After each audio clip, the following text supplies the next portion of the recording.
तो आज का टॉपिक हमारा इक्विलिब्रियम। इक्विलिब्रियम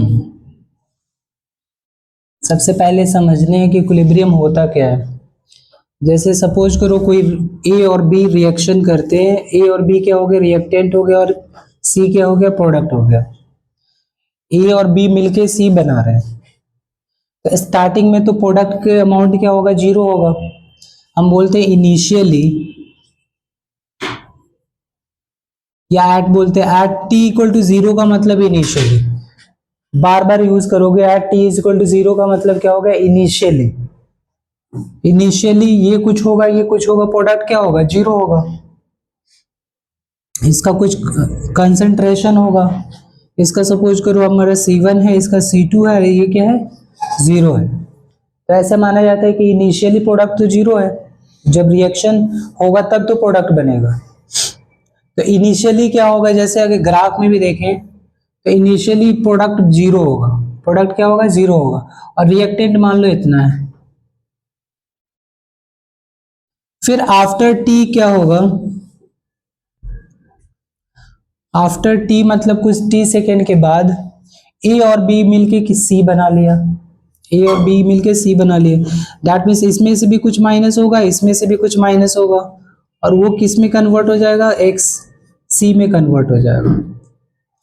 मतलब यहाँ पे यूज हुआ है एक्स, इसका यूज हुआ है एक्स, इसका यूज हुआ है, प्रोडक्ट कितना बना है, एक्स बना है। तो आफ्टर सम टाइम क्या होगा, प्रोडक्ट बढ़ेगा। तो आप देखोगे ना, धीरे धीरे रिएक्टेंट यूज होता जाएगा और प्रोडक्ट क्या होता जाएगा, प्रोडक्ट क्या होगा, प्रोडक्ट बढ़ेगा, रिएक्टेंट क्या होगा, घटेगा। प्रोडक्ट क्या होगा, जैसे ए और बी रिएक्शन कर रहे हैं तो ए और बी क्या होंगे, कम होंगे, और क्या होगा, सी बनेगा, प्रोडक्ट बनेगा। तो तो कुछ टाइम के बाद आप देखोगे कि रिएक्टेंट के अमाउंट कम हो जाएगा और प्रोडक्ट का अमाउंट क्या होगा, बढ़ जाएगा। और धीरे धीरे हो सकता है कि ये कंज्यूम हो जाए और ये प्रोडक्ट कुछ बन के हमारा फिक्स हो जाए। इसका मतलब हो गया कि इस पोजीशन पे आपका क्या हो गया, रिएक्टेंट नियरली क्या हो गया, कंज्यूम्ड हो गया, इसलिए फिक्स हो गया, रिएक्शन रुक गया। यहाँ पे क्या हो गया, रिएक्शन स्टॉप हो गया है। या रिएक्शन हो भी रहा है तो जितना रिएक्टेंट बन रहा है उतना ही प्रोडक्ट बन जा रहा है। इसका मतलब क्या हुआ, जैसे ए और बी मिलके सी बना रहा है, तो आफ्टर टी टाइम ये पॉसिबिलिटी है कि कुछ अमाउंट ऑफ सी जो है ए और बी में भी टूट के बन रहा हो। जब ए और बी मिलके सी बन सकता है तो क्या सी से ए और बी नहीं बन सकता है, बन सकता है। हमने थर्मो में भी देखा था, हमने रिएक्शन को रिवर्स कर दे रहे थे हम। तो जब ए और बी मिलके सी बना रहा है तो इसको हम बोलेंगे फॉरवर्ड रिएक्शन। फॉरवर्ड रिएक्शन का मतलब क्या हुआ, फॉरवर्ड रिएक्शन का मतलब ये हो गया, हम क्या जा रहे हैं, रिएक्टेंट टू प्रोडक्ट जा रहे हैं। फॉरवर्ड रिएक्शन का मतलब reactant to product.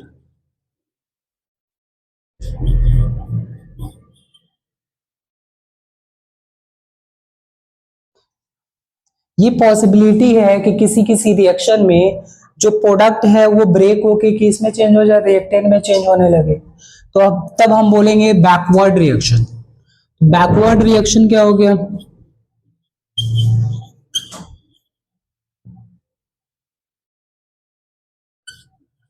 Backward reaction में क्या होता है, प्रोडक्ट कन्वर्ट होता है रिएक्टेंट में, प्रोडक्ट रिएक्टेंट में कन्वर्ट होता है।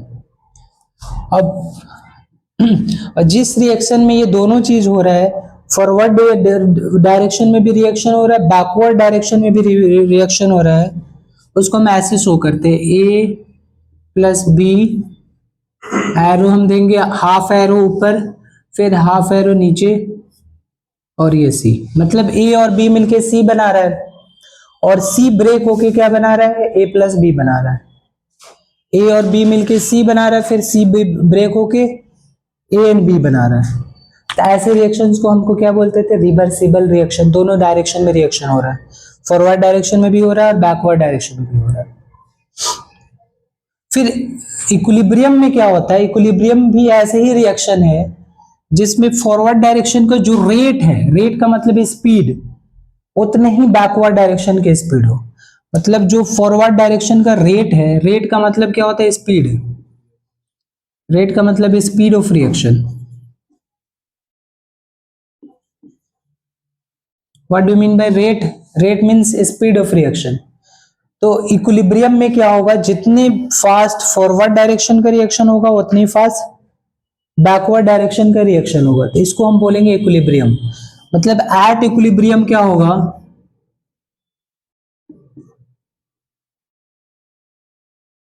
Equilibrium rate of forward reaction, rate of forward reaction is equal to rate of backward reaction,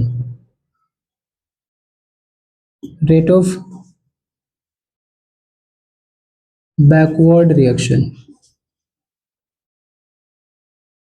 जिस रिएक्शन में भी ये सिचुएशन हो जाए, एक तो वो दोनों डायरेक्शन में रिएक्शन होना चाहिए इक्विलिब्रियम में, दूसरा क्या होना चाहिए? जो फॉरवर्ड डायरेक्शन का रेट है वही बैकवर्ड डायरेक्शन का रेट होना चाहिए। तो ऐसे सिचुएशन में हम बोलते हैं कि रिएक्शन इज इन इक्विलिब्रियम। हम क्या बोलेंगे? In that situation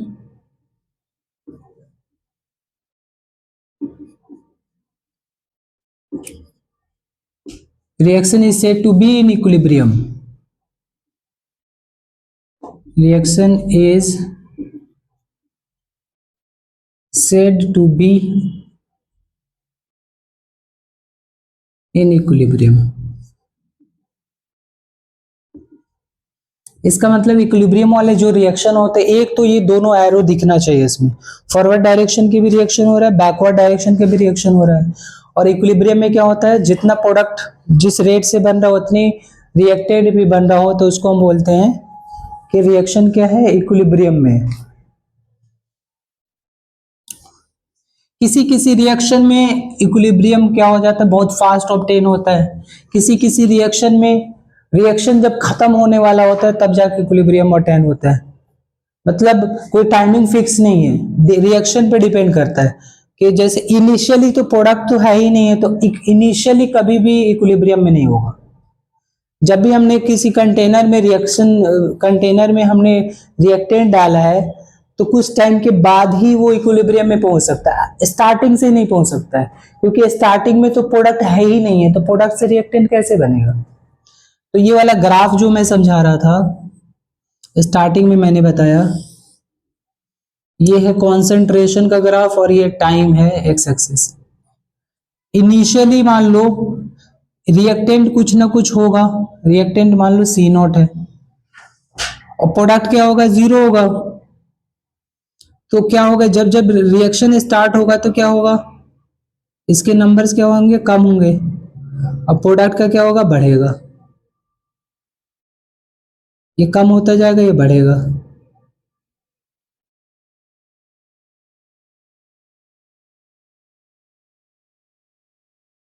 after some time जो दोनों का रेट है ना, देखो ऐसे कांस्टेंट हो गई, यहां पर रेट, यहां पर जो पोजीशन पे है ये फिक्स हो गया, अब ये चेंज ऊपर नहीं जा रहा है। ऐसे ही नीचे वाला ग्राफ भी होगा,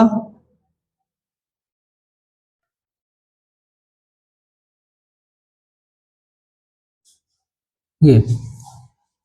तो यहां पर देखोगे ना, ये इस सिचुएशन में यहां पर जो देखोगे, इस सिचुएशन में हम बोलेंगे कि रिएक्शन इन इक्विलिब्रियम है। आप यहां पे नहीं बोल सकते इक्विलिब्रियम में, क्योंकि दोनों चीज चेंज हो रही है, प्रोडक्ट बढ़ रहा है, रिएक्टेंट कम हो रहा है। जब दोनों का अमाउंट फिक्स हो जाए, फॉरवर्ड डायरेक्शन और रिवर्स डायरेक्शन का, तब उस सिचुएशन में हम बोलेंगे इक्विलिब्रियम में। तो इसको हम क्या बोलेंगे? The system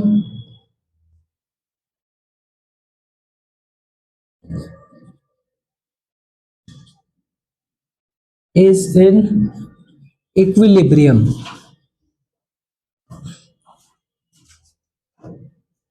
The system is in equilibrium। जब क्या होगा? after some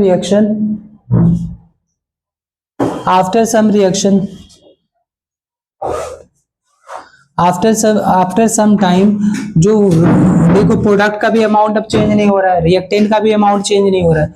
मतलब जितना ऐसा नहीं है कि मतलब ऐसा नहीं है कि प्रोडक्ट जो है प्रोडक्ट रिएक्टेंट से कम है, ये बात नहीं है, लेकिन जो अब चेंज होने का रेट है वो फिक्स हो गया।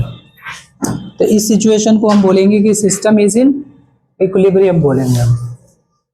क्या फिजिकल इक्विलिब्रियम हो सकता है? तो हो सकता है। जैसे आप आइस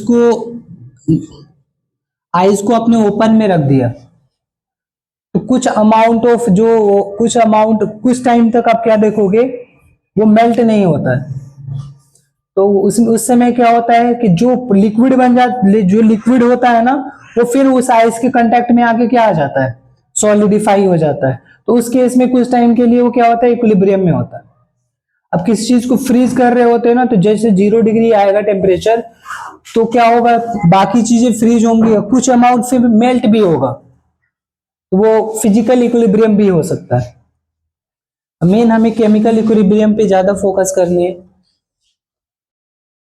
अब हम देखते हैं लॉ ऑफ मास एक्शन क्या होता है।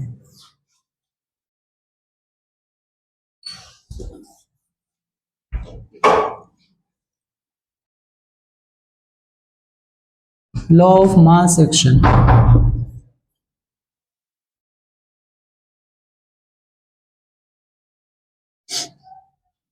देखो जैसे ए और बी मिलके सी बना रहा है, हम जितने भी रिएक्शन करेंगे सारे इक्विलिब्रियम से रिलेटेड करेंगे। तो ध्यान से देखो, जो रेट है रिएक्शन का, जो वो डिपेंड करेगा इसके अमाउंट पे। जितना ज्यादा अमाउंट होगा उतना ही ज्यादा रिएक्शन होगा। तो जो ये लॉ ऑफ मास एक्शन कहता है कि जो रेट ऑफ रिएक्शन है या जो स्पीड ऑफ रिएक्शन है, रिएक्टेंट या प्रोडक्ट की कॉन्सेंट्रेशन पे डिपेंड करता है कि जितना ज्यादा यूज करोगे उतनी ही ज्यादा क्या हो जाएगा, रिएक्शन होगा। इसका मतलब रेट जो होगा, जिसको हम आर से रिप्रेजेंट कर रहे हैं, ये होगा प्रोपोर्शनल होगा कॉन्सेंट्रेशन के, इंडिविजुअल कॉन्सेंट्रेशन के। और एक चीज और, यहाँ पे जहां भी किसी रिएक्टेंट को इस बिगर ब्रैकेट में राइट कर दिया, इसका मतलब उसको हम कॉन्सेंट्रेशन बोलेंगे। इसको हम बोलेंगे concentration of A, concentration of A, क्या बोलेंगे इसको, कॉन्सेंट्रेशन ऑफ। तो ये ए पे भी डिपेंड कर रहा है। अभी हम रेट ऑफ फॉरवर्ड रिएक्शन हम देख रहे हैं, रेट ऑफ फॉरवर्ड रिएक्शन,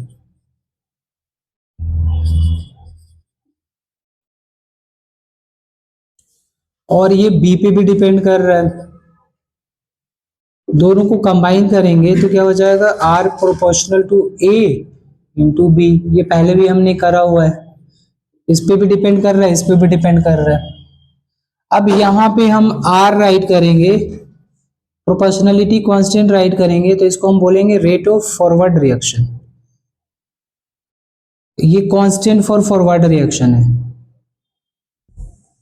ये ए और ये बी। के एफ क्या है, कांस्टेंट है फॉरवर्ड रिएक्शन के लिए, कांस्टेंट फॉर फॉरवर्ड रिएक्शन। के एफ क्या है यहाँ पे, कांस्टेंट फॉर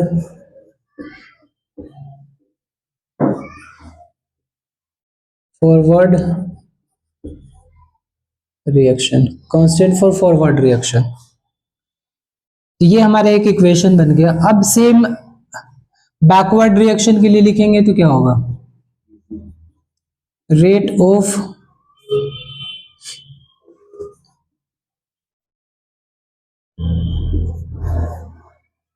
बैकवर्ड रिएक्शन क्या हो जाएगा, के बी। मतलब हम आर बी राइट करेंगे तो क्या हो जाएगा, सिमिलरली हम लिख सकते हैं, किस पे डिपेंड कर रहा है, सी पे डिपेंड कर रहा है, के बी इंटू सी। एक से ज्यादा प्रोडक्ट होता है तो क्या होता है, जैसे सपोज करो यहाँ पे डी होता है तो क्या होता है, इंटू डी पे भी डिपेंड करता है यहाँ पे। और एट इक्विलिब्रियम क्या होता है, एट इक्विलिब्रियम क्या होता है कि जो फॉरवर्ड रिएक्शन है और बैकवर्ड रिएक्शन का जो रेट है वो दोनों क्या होना चाहिए, सेम होगा। तो हम क्या लिखेंगे, एट इक्विलिब्रियम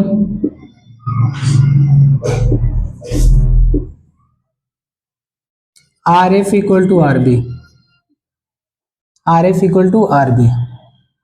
यहां से हम इसकी वैल्यू पुट करेंगे तो क्या होगा, के एफ इंटू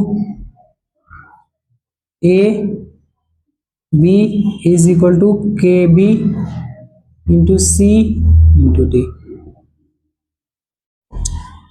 ये कॉन्सेंट्रेशन को नीचे डिवाइड करेंगे तो क्या होगा, k f by k b, इसकी वैल्यू आ गई c d upon a into d. ये हो गया हमारा। इसी फॉरवर्ड रिएक्शन का कांस्टेंट बैकवर्ड रिएक्शन के कांस्टेंट का जो रेशियो है इसको हम इक्विलिब्रियम कांस्टेंट बोलते हैं, बहुत इंपॉर्टेंट है। दैट मीन्स हमारा के एफ बाई के बी जो होगा उसको हम के सी बोलते हैं, के एफ बाई के बी जो है वो हमारा के सी, सी फॉर कॉन्सेंट्रेशन, और इसको हम बोलते हैं इक्विलिब्रियम कांस्टेंट, इक्विलिब्रियम कांस्टेंट। तो के सी का फॉर्मूला बन गया आपका सी की कॉन्सेंट्रेशन, डी की कॉन्सेंट्रेशन डिवाइडेड बाय ए की कॉन्सेंट्रेशन इंटू बी की कॉन्सेंट्रेशन। ये हमारा के सी आ गया। तो ये इंपॉर्टेंट फॉर्मूला बन गया के सी का। अब जैसे जैसे मैं एक रिएक्शन लिख रहा हूं, जैसे ध्यान से देखो, जैसे मैं लिख रहा हूं 2a plus b gives 2a plus b gives 3c plus 2d, ये बन रहा है। इसके लिए हमें इक्विलिब्रियम कांस्टेंट राइट करने हैं। तो क्या लिखेंगे, ध्यान से देखो, केसी जब हम राइट करेंगे ना तो प्रोडक्ट की कॉन्सेंट्रेशन डिवाइडेड बाय रिएक्टेंट की कॉन्सेंट्रेशन, इसको हम ऐसे भी बोल सकते हैं, प्रोडक्ट की कॉन्सेंट्रेशन डिवाइडेड बाय रिएक्टेंट की कॉन्सेंट्रेशन। शॉर्टकट में हम ऐसे बोल सकते हैं इसको, प्रोडक्ट की कॉन्सेंट्रेशन डिवाइडेड बाय रिएक्टेंट की कॉन्सेंट्रेशन। अब यहाँ पे कैसे राइट करेंगे, प्रोडक्ट में सी है और जो इसकी स्टोइचियोमेट्री है ना वो पावर में चली जाएगी। जो ये स्टोइचियोमेट्रिक कांस्टेंट है, क्या बोलते हैं इसको, स्टोइचियोमेट्रिक कांस्टेंट, पावर में चले जाएगी। इसकी पावर 2 डिवाइडेड बाय ए की पावर 2 और इंटू डी होगा। ये आपका इक्विलिब्रियम कांस्टेंट हो गया। ऐसी ये इस रिएक्शन का लिख के देखो, A plus B B gives C small है सी प्लस डी डी। इसका क्या इक्विलिब्रियम कांस्टेंट क्या होगा,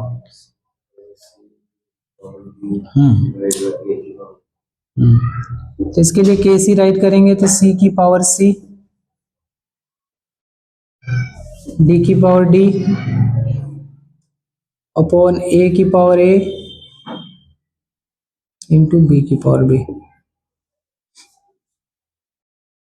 इक्विलिब्रियम कांस्टेंट के यूनिट चेंज होता रहता है, ये फिक्स नहीं है। एक तो चीज कि ये कांस्टेंट का यूनिट जो कुछ ना कुछ होगा, यूनिटलेस नहीं है, जनरली यूनिटलेस नहीं होता है। तो यूनिट एसआई यूनिट जो हम बात करें, SI unit of equilibrium constant changes with the reaction. Her reaction का अलग अलग होता है विद द रिएक्शन। जैसे बात करें, जैसे मान लो एक सिंपल सा मैं यूनिट दे रहा हूं, a plus 2b gives, unitless भी हो सकता है, ऐसा नहीं है कि कभी भी यूनिटलेस नहीं होगा, यूनिटलेस भी हो सकता है, नॉन यूनिटलेस भी हो सकता है। हाँ, पावर सेम होगा तो कट के बना जाएगा। जैसे ये देखो,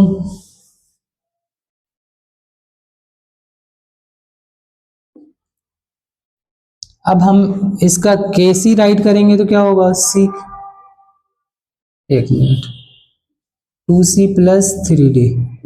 केसी जब हम राइट करेंगे तो c⁻², d⁻³ upon a⁻1, b⁻²। अब इसकी एसआई यूनिट जब हम बात करेंगे तो क्या होगा, कॉन्सेंट्रेशन का एसआई यूनिट जो होता है वो क्या होता है, मोल पर लीटर। जो हमारा मोलारिटी होता है ना, वही हर जगह यूज होता है कंसंट्रेशन के फॉर्म में। तो molarity is most important. Molarity is equal to क्या होता है, moles by volume. That means unit क्या होगा, मोल पर लीटर। तो कितना हो जाएगा देखो, एसआई यूनिट इस रिएक्शन का अगर हम लिखे तो क्या होगा, ये भी मोल पर लीटर, ये भी मोल पर लीटर। तो मोल पर लीटर की पावर 5 और मोल पर लीटर की पावर 4। तो इसका एसआई यूनिट क्या होगा, मोल पर लीटर की पावर 5 - 4, दैट मीन्स मोल पर लीटर इसका एसआई यूनिट होगा 3 होगा। हाँ, ये 1 और 2 3 हो गए। तो कितना हो गया, मोल पर लीटर का स्क्वायर हमारा क्या आ गया, एसआई यूनिट हो गया। That means mole square litre inverse का स्क्वायर, ये हमारा एसआई यूनिट हो गया। हर रिएक्शन में अलग अलग होगा। इस टाइप की रिएक्शन जिसमें, इस टाइप का जिसमें ऊपर नीचे सेम हो, इसका यूनिटलेस हो जाएगा। केसी राइट करेंगे तो क्या होगा, सी सी ए बी। इसमें एसआई यूनिट की बात करें तो क्या होगा, तो ये यूनिटलेस हो जाएगा। क्यों, क्यों भी मोल पर लीटर, मोल पर लीटर, ये भी मोल पर लीटर, मोल पर लीटर कैंसिल हो जाएगा सारा। तो यूनिटलेस भी हो सकता है, अलग भी हो सकता है।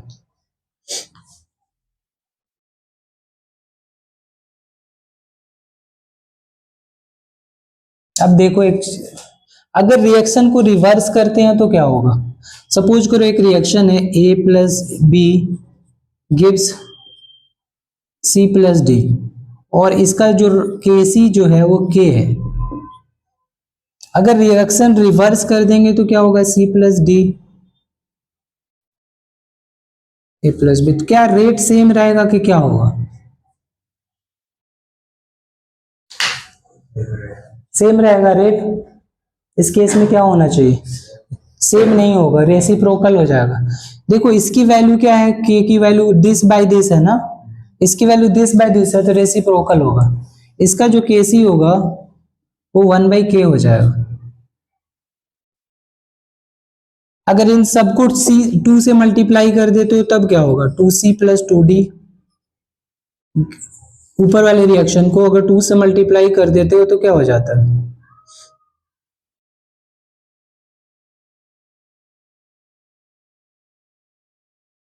2c+2d कितना हो जाएगा। इसका रेट, इसका इक्विलिब्रियम कांस्टेंट कितना हो जाएगा,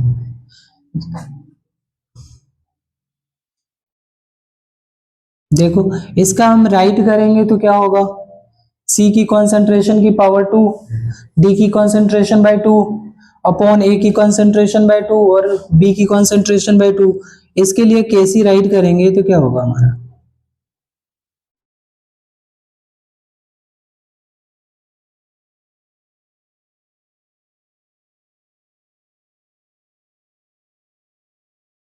ये होगा। सबका स्क्वायर कर सकते हैं, इसको हम ऐसे लिख सकते हैं, कॉन्सेंट C D, क्योंकि पावर सेम है A और B, इस पूरे की पावर क्या हो जाएगा 2। अरे यही K है हमारा, तो ये क्या हो गया, K² हो गया। इसका मतलब सेम नंबर से अगर मल्टीप्लाई करेंगे तो इक्विलिब्रियम कांस्टेंट C उसका उसी कोफिशिएंट का स्क्वायर हो जाएगा। अगर 3 से मल्टीप्लाई करें तो क्यूब हो जाता, 3 से मल्टीप्लाई करें तो क्यूब हो जाएगा। एक ये हो गया।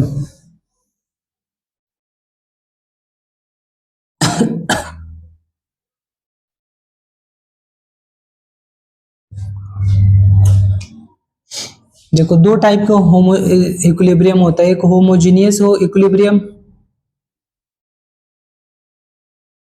अभी हम जो पढ़ रहे हैं, दो टाइप के इक्विलिब्रियम, पूरे चैप्टर को दो पार्ट में डिवाइड किया जाता है, एक केमिकल इक्विलिब्रियम, एक आयोनिक इक्विलिब्रियम। तो अभी हम केमिकल इक्विलिब्रियम पढ़ रहे हैं। टाइप जो ब्रॉडर कैटेगरी में इक्विलिब्रियम के जो टाइप हैं वो केमिकल इक्विलिब्रियम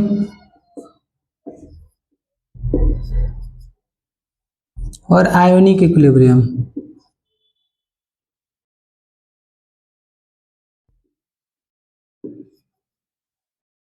अभी हम क्या पढ़ रहे हैं, केमिकल इक्विलिब्रियम पढ़ेंगे। आयोनिक में सारे आयंस आयंस देखेंगे आपको। तो केमिकल इक्विलिब्रियम में जनरली हम जो है दूसरे तरह से इक्विलिब्रियम को हम ऐसे डिवाइड कर सकते हैं, होमोजीनियस और हेट्रोजीनियस। होमोजीनियस इक्विलिब्रियम और हेट्रोजीनियस इक्विलिब्रियम।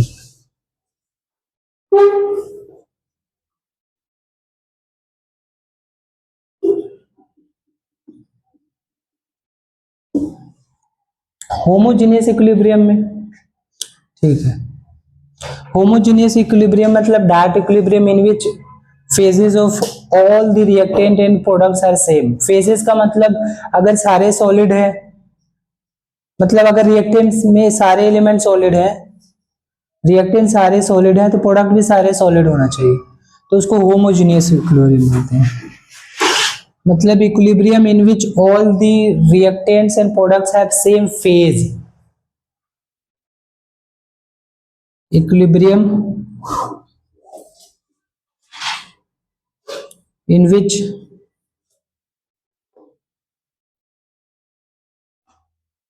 phases मतलब ये सॉलिड है, लिक्विड है, गैस है।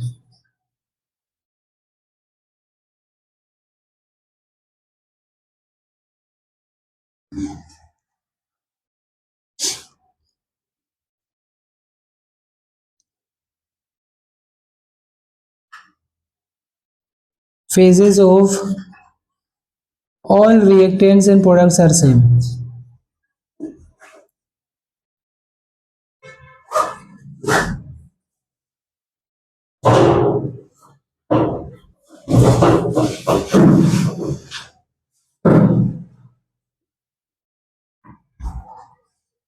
phases of all reactants and products अगर सेम होगा तो उसको बोलेंगे होमोजीनियस। जैसे मान लो एक रिएक्शन लिखना है और सारे के सारे गैस है, तो हम बोलेंगे कि होमोजीनियस इक्विलिब्रियम है।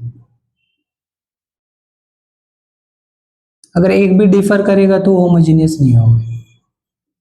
तो ये क्या है, हमारा होमोजीनियस का एग्जांपल हो गया, सारे गैस है। अगर सारे लिक्विड होते तो भी होमोजीनियस इक्विलिब्रियम ही होता, अगर सारे गैस होते तो भी होमोजीनियस इक्विलिब्रियम ही होता।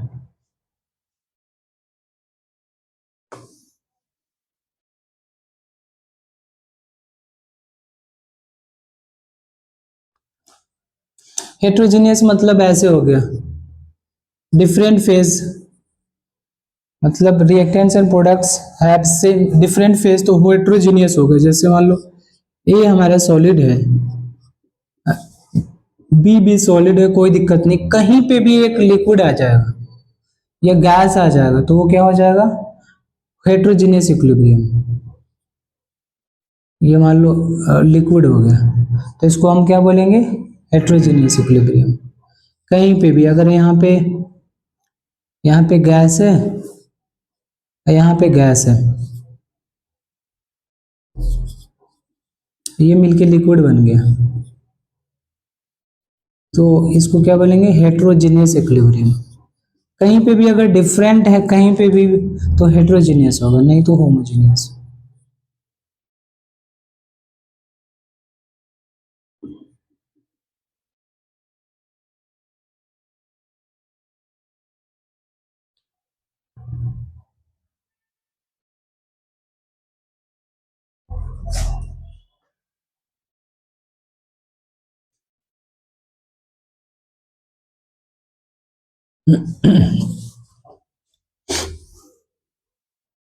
और एक चीज और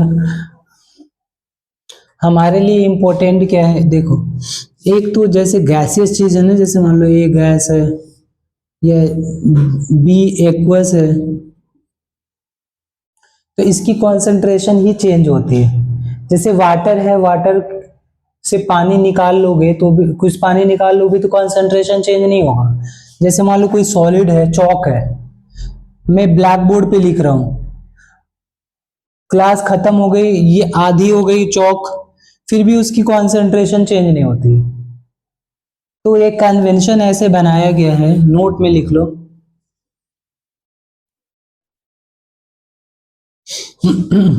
कन्वेंशन मतलब जो हम यूज करते हैं, कन्वेंशन मतलब जो प्री डिफाइंड रूल है उसको हम बोलते हैं।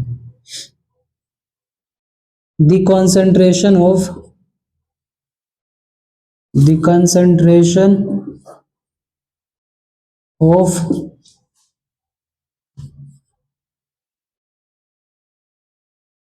Pure liquid. प्योर लिक्विड मतलब उसमें कुछ और मिक्स ना हो, जैसे वाटर है, प्योर लिक्विड एंड सॉलिड, और कोई सॉलिड है,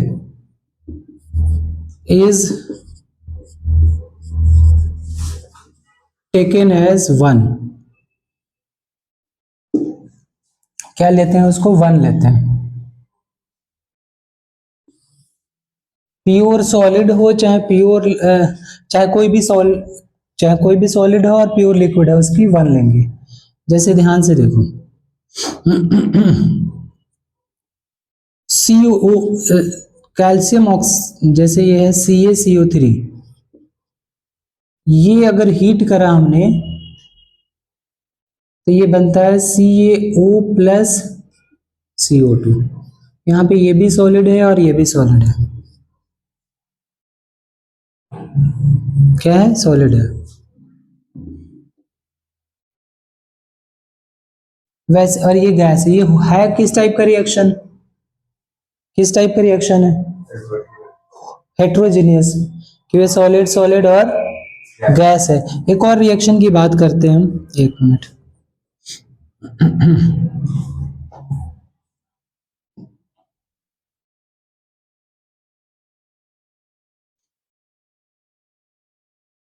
जैसे ए हमारा सॉलिड है, बी जो है हमारा मान लो गैस है, और सी जो है सी एक्वस है, और ये प्योर लिक्विड है मान लो। सी क्या है? एक्वस है। ये भी क्या है? हेट्रोजीनियस। तो पहले मैं नीचे वाले के लिए इक्विलिब्रियम कांस्टेंट लिख रहा हूं, फिर ऊपर वाले का। ध्यान से देखना,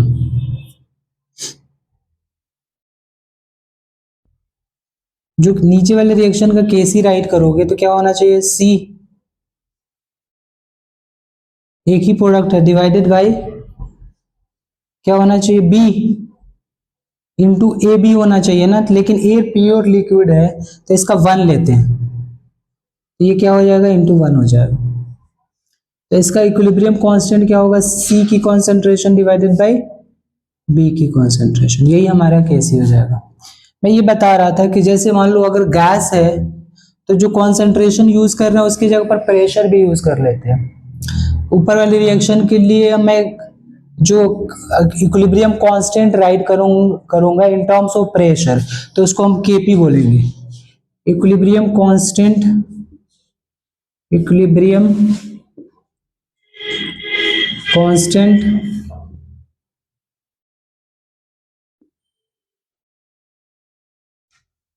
in terms of pressure, in terms of pressure is called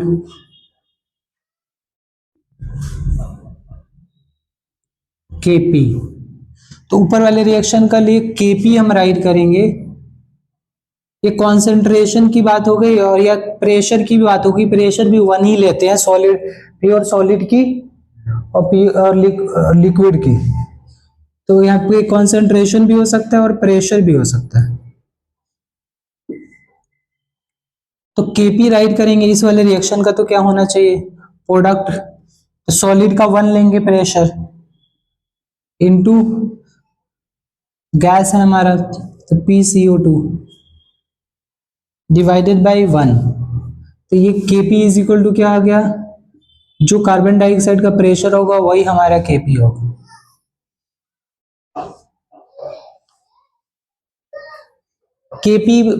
Kp कुछ भी नहीं है, बस इक्विलिब्रियम कांस्टेंट प्रेशर के टर्म में। एक में Kp के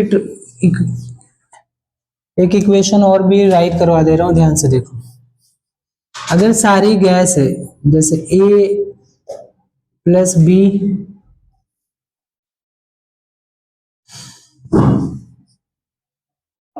C प्लस D, और ये सारी गैस है, ये भी गैस है, ये भी गैस है, ये भी गैस है, ये भी गैस है, तो इसके लिए हम Kp फाइंड करेंगे, equilibrium constant in terms of pressure.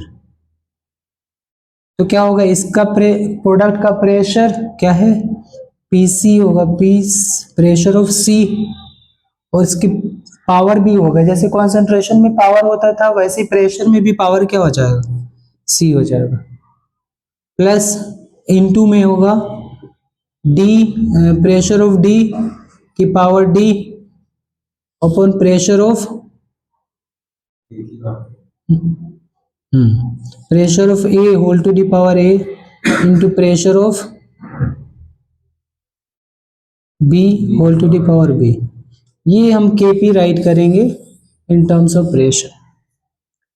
अब हमें एक रिलेशन निकालने हैं, relation between, derive relation between Kc and Kp, derive relation between Kc and Kp।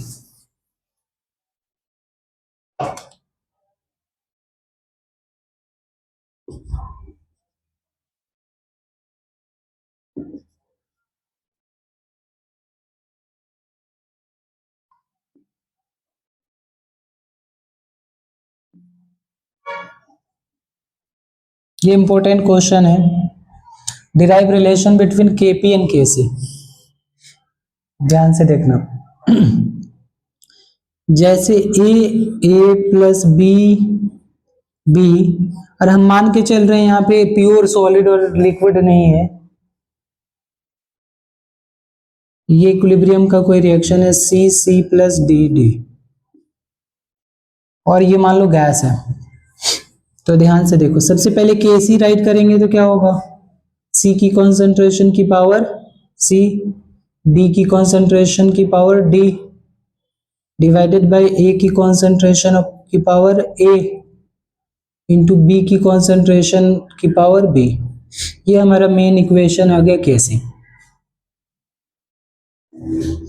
अब Kp राइट करेंगे तो क्या होगा, सेम चीज होगा, बस प्रेशर होगा, Pc की पावर C Pd की पावर D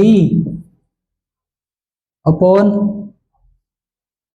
प्रेशर A की पावर A और प्रेशर B की पावर B। ये सेकेंड इक्वेशन है। अब ध्यान से देखो, PV इज इक्वल टू क्या होता है, PV is equal to nRT। PV is equal to क्या होता है, nRT।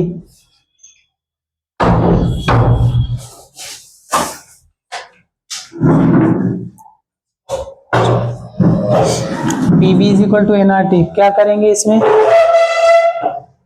यहां से ना आप निकाल लो प्रेशर की वैल्यू, C क्या N, प्रेशर की वैल्यू यहां से निकालेंगे तो क्या होगा, N by v r t, N by v r T.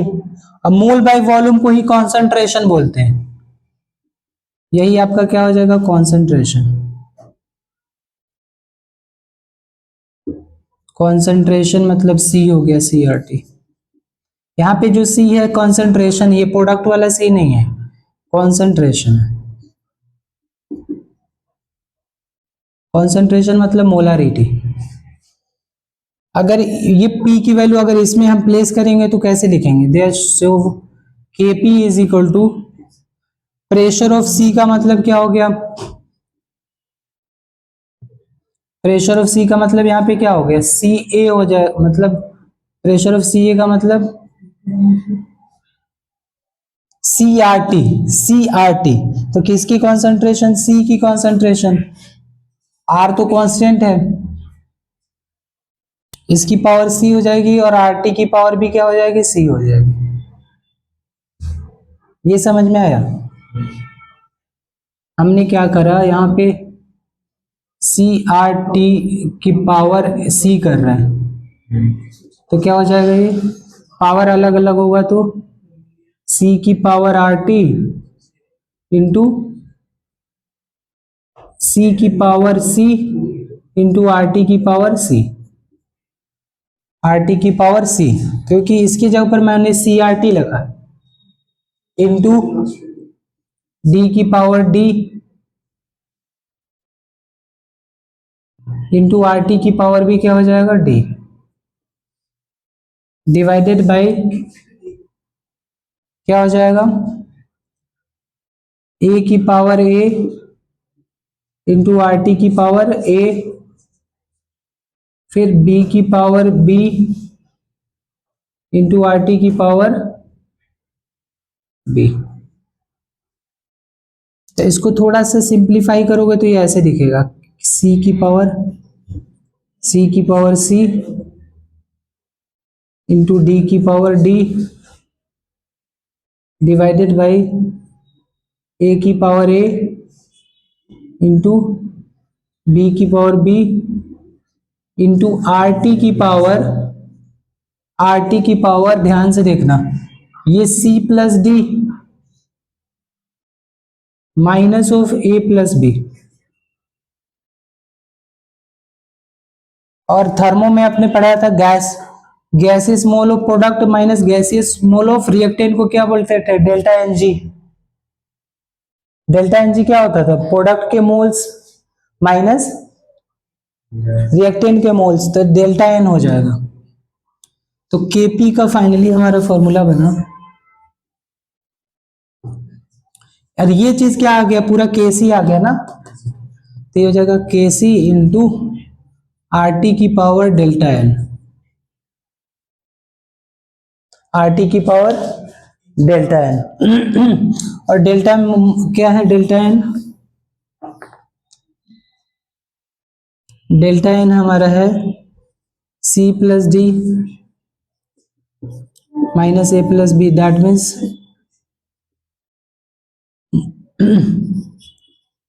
Moles of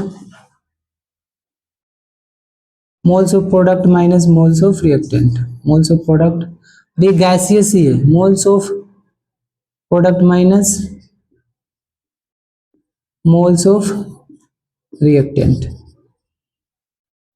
या बोलो कि moles of gaseous product minus moles of gaseous reactant. तो ये हमारा रिलेशन हो गया Kp इज इक्वल टू के सी टाइम्स, ये हो गया के सी टाइम्स आर टी की पावर एन। इस पे बहुत सारा क्वेश्चंस आता है, आज के लिए इतने ही रहने देते हैं, 1-2 लेक्चर में कंप्लीट हो जाएगा।